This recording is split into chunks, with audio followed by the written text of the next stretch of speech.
Hey everyone, welcome back. Hope you're having a fantastic day so far. So we have more payments going out today for certain Social Security beneficiaries. These payments are going to average right around $1,800.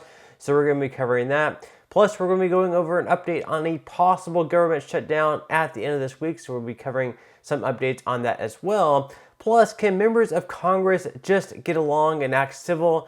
Well, it doesn't seem so, as multiple verbal fights broke out this week, and one actually leading to a possible brawl. But before we go ahead and dive into the main content of today's video, if you wouldn't mind helping me out real quickly by just giving this video a like, that just helps out with the good old YouTube algorithm, and also consider subscribing to my channel if you have not already.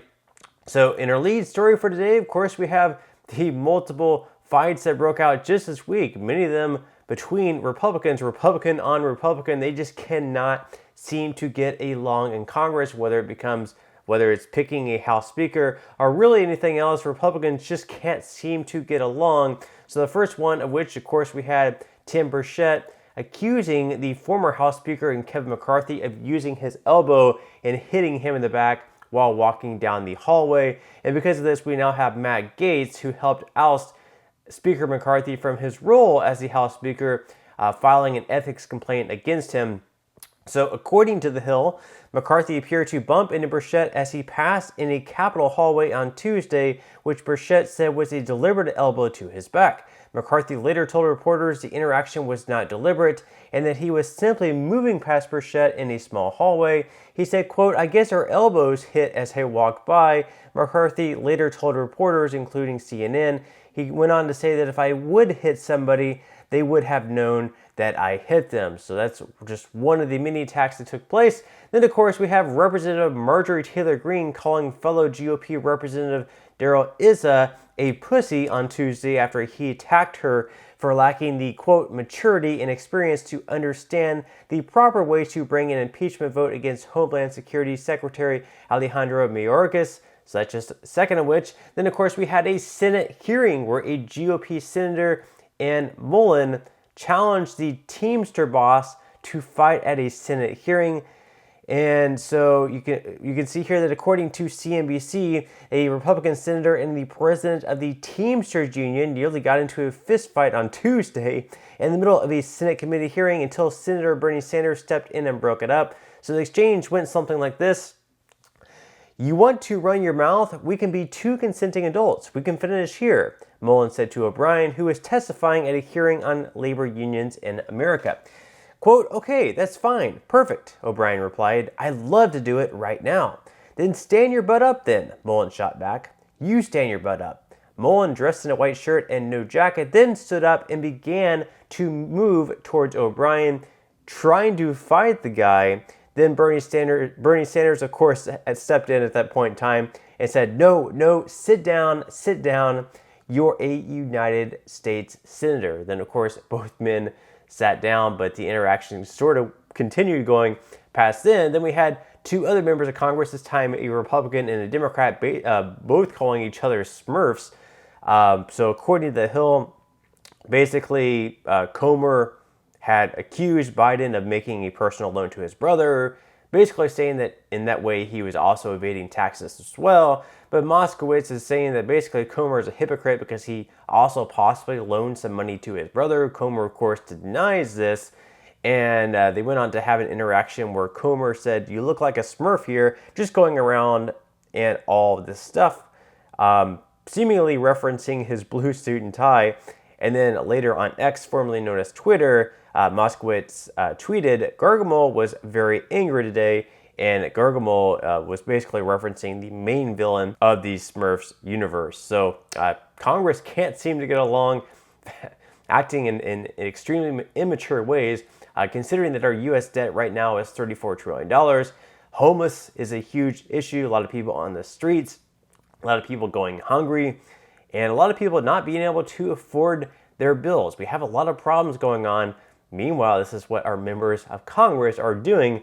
And by the way, they're making around $180,000 per year to do so. Now, in some other news, of course, we have some payments going out to certain Social Security beneficiaries today.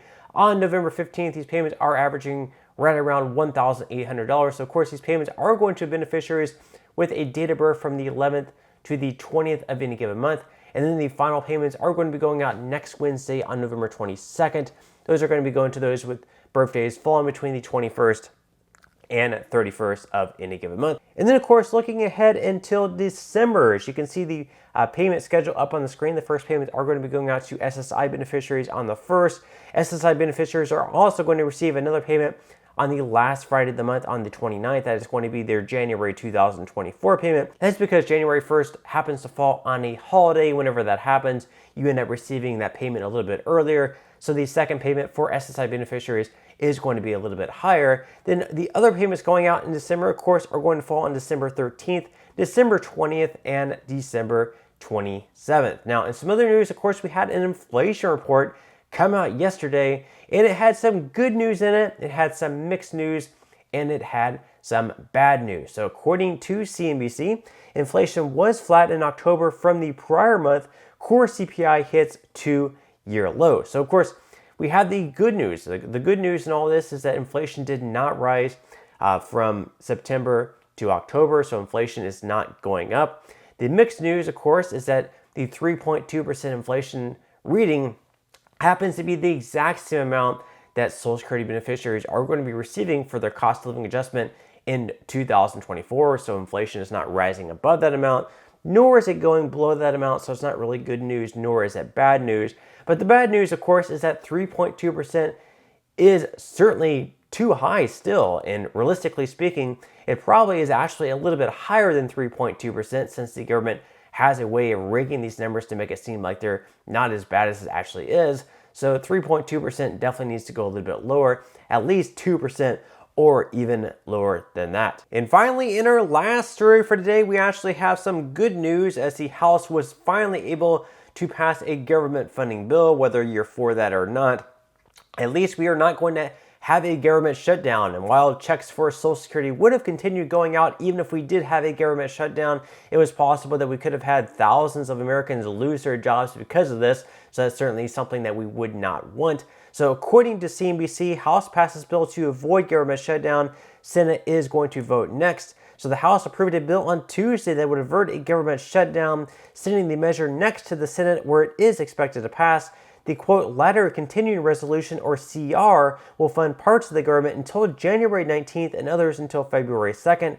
Once it is approved by the Senate, the bill then goes to President Joe Biden's desk, who has signaled he is open to signing it.